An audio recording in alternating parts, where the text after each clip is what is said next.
সিংহস্থ শশিশেখরা মরকতবৃক্ষা চতুর্ভির্ভুজৈ শঙ্খং চক্র ধনুশ্বরাশ্চ দধতি নেত্রৈস্ত্রিভিः শোভিতা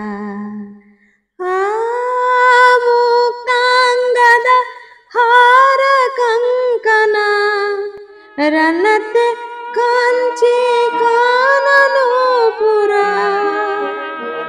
দুর্গা দুর্গতি নাশিনী ভবতু না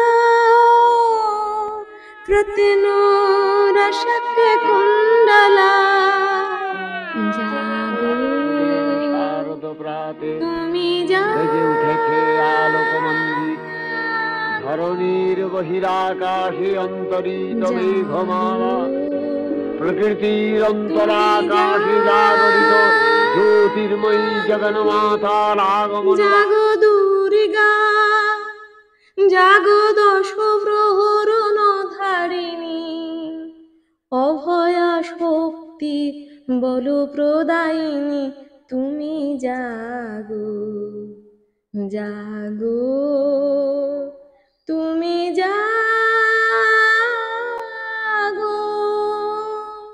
আশ্বিনের শারদ প্রাতে বেজে উঠেছে আলোক মঞ্জির ধরণীর বহিরাকাশে অন্তরিত মেঘমালা ধরণীর বহিরাকাশে অন্তরিত মেঘমালা প্রকৃতির অন্তরাকাশে জাগরিত জ্যোতির্ময়ী জগন্মাতার আগমনী বার্তা। আহা, কতদিনের সেই চেনা চেনা মন কেমন করা ভালো লাগা মনকে আনন্দে ভালোবাসায় কাঁদিয়ে দেয়। স্থির হয়ে বসে শুনতে থাকি মহালয়া। আমার মা কখন উঠে পড়তো ঘুম থেকে, বাবা উঠতেন না, কেননা আমার বাবার অনেক রকম বাছ বিচার বিধি নিষেধ থাকতো। মা উঠে লেগে পড়তো তার নিজের কাজে। আমাদের পড়াশোনা থাকতো, ক্লান্ত হয়ে থাকতো শরীর, তবু উঠে পড়তাম।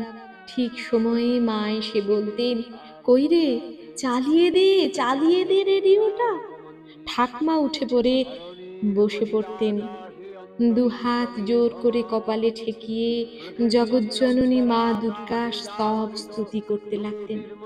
আমাদের বাড়ির চারপাশটা তখন বীরেন্দ্র কৃষ্ণ ভদ্রের মহালয়া চণ্ডীপাঠের আওয়াজে মুখরিত হয়ে উঠত। একের পর এক গান বেজে উঠত বড় বড় শিল্পীর কণ্ঠে। আহা, কি সুন্দর সেই পরিবেশ! একটু একটু করে ভোরের আলো ফুটে উঠত।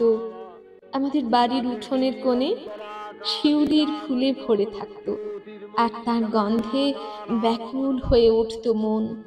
চণ্ডীপাঠ শুনতে শুনতে কোথায় যেন হারিয়ে যেতাম। ওই পাহাড়ের চূড়োর অন্তরালে মা অসুর নিধন করছেন, অসুরের সাথে ক্রমাগত লড়ে যাচ্ছেন। মহিষাসুর বধ অত সহজ? মা দুর্গা 10 হাতে অস্ত্র নিয়ে অপরূপ রূপে সেজে সিংহ বাহিনী হয়ে মহিষাসুর বধ করলেন। ঠাকমা আবার প্রণাম করতেন জোর হাত করে, কখনো কখনো কেঁদে উঠতেন। তারপর আমরাও সকলে প্রণাম সেরে উঠে পড়তাম তাড়াতাড়ি। ঠাকুর মন্দিরে যেতে হবে যে, সেখানে তাড়াতাড়ি পৌঁছে দেখতে হবে মা দুর্গার চোখ আঁকা। কেননা মা দুর্গার চোখ আঁকা দেখতে কার না ভালো লাগে। কিন্তু গিয়েই দেখতাম চোখ আঁকা হয়ে গেছে। আমরা কোনো সময় চোখ আঁকা দেখতে পারতাম না, কেননা আমাদের যে ঠাকুর করতে আসতেন তিনি রাত্রিবেলা চোখ এঁকে রাখতেন।